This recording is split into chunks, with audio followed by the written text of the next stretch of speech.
दूसरे टेस्ट के अंदर तमाम तर चीज़ें जो हैं वो पॉइंट कर रही हैं कि बैटिंग डिफेक्ट जो है वो वाज़े हो रहा है, बॉलर्स की परफॉर्मेंस जो है वो अच्छी ही रही इस सारे अंदर। लेकिन मुझे पता है आप इस मौजू पे थोड़े से भरे हुए हैं, थोड़ा आप टेंशन में है, तो आप बताइए ज़रा क्या टेंशन। हाँ जी, सो मसला फिर वही है कि पहली 6 विकेटें पाकिस्तान ने जल्दी गिरा दी, उसके बाद उनकी बहुत लंबी पार्टनरशिप लग गई। सो हम जो सोच रहे थे कि हमारी लीड होगी वो लीड नहीं रही। अगेन अब बॉलर्स को ब्लेम करना जाहिर है, वो हम इस पर तफसीली बात कर चुके हुए हैं। पहले 6 भी तो उन्होंने ही आउट किए थे। हाँ, ये बॉलर्स ऐसे हैं कि अब इनको असिस्टेंस चाहिए होती है पिच से, एटमॉस्फेयर से, वरना वो उस तरह से इफेक्टिव नहीं है। बुनियादी बात यह है कि आपके बैट्समैन ने इतना कम स्कोर क्यों किया पहली इनिंग में। नंबर 2, उससे बड़ा सवाल, अभी जब बैटिंग आपकी दोबारा इनिंग शुरू हुई है, इतने खौफज़दा क्यों खेल रहे हैं? मतलब ज़्यादा से ज़्यादा हार ही जाएंगे ना, तो क्या होगा? देखिए, अभी ये तो दूसरा मैच है, दूसरे मैच में चले, पहले मैच के बाद आप ये कह सकते हैं कि लोग डिसहार्टेंड हैं। जब पहला मैच हुआ था तो क्या क्राउड को, आवाम को, पाकिस्तान को पहले पता था कि पाकिस्तान हार जाएगा? नहीं ना। कोई बांग्लादेश भी बहुत कोई टॉप टियर टीम तो नहीं है। कितने लोग आए थे ग्राउंड में मैच देखने?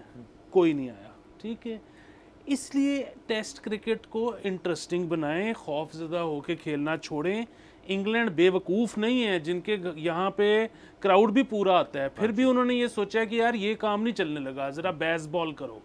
तो यहाँ पर बहुत शिद्दत से ज़रूरत है कि आप ज़रा निडर होकर खेलना शुरू करें और अपनी टेस्ट की टीम एक अलहदा बना लें। ये जो है कि जो सबसे ज़्यादा मसले भी रहते हैं, हमारा कुछ 5-7 लाख डॉलर का नुकसान हो गया है जो हमने शाहीन को एनओसी नहीं दिया कनाडा खेलने का, उसके अलावा T100 खेलने का भी एनओसी नहीं दिया, इसी तरह कनाडा खेलने का तो हमने रिजवान को और बाबर को भी एनओसी नहीं दिया था, नसीम को भी हमने 100 नहीं खेलने दिया। ये आप कुल मिलाए ना तो 10-12 लाख डॉलर बनते हैं।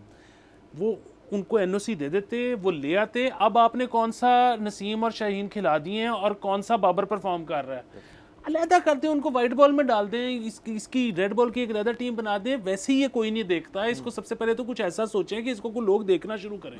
इसका और इसके ना देखने का ताल्लुक जीत हार से नहीं है।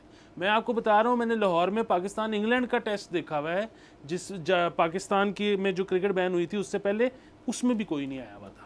सो ये पाकिस्तानियों का मिजाज समझें। यहाँ पर ना लोग बैठे बैठे हैवी स्टेटमेंट दे देते हैं कि असल क्रिकेट तो फिर टेस्ट क्रिकेट ही होती है। कभी उनसे पूछो उन्होंने आखिरी दफा टेस्ट मैच देखा कब था, तो वो आपको 1985 भी नहीं बताएंगे। उन्होंने कभी जिंदगी में टेस्ट मैच बैठ के नहीं देखा, बस हैवी स्टेटमेंट फेंक देते हैं। सर मुझे तो यकीन है इस चीज़ का कि टेस्ट मैच की डायनामिक्स होती है कि फर्स्ट इनिंग सेकंड इनिंग्स पर क्या होना है, उसके बाद वो क्या है सारा कुछ ज़्यादातर लोगों को पता ही नहीं, क्योंकि वो हमारी यूथ जो है वो तो एक पैदा ही इस दौर में हुई है जिन्होंने वनडेज देखे होंगे और फिर T20 देखे होंगे, जो कि बड़े सिंपल फॉर्मेट्स। अब 10 ओवर के भी मैच चल रहे हैं। बाकी सर इसके अंदर खुर्रम शहजाद की अच्छी परफॉर्मेंस रही, 6 विकेटें उन्होंने ली। उसके बाद सलमान अली आगा ने 2-2 विकेटें ली।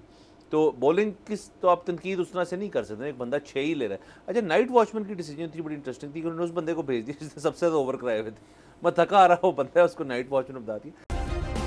सब्सक्राइब करें और बेल दबाएं ताकि कोई खबर रह न जाए।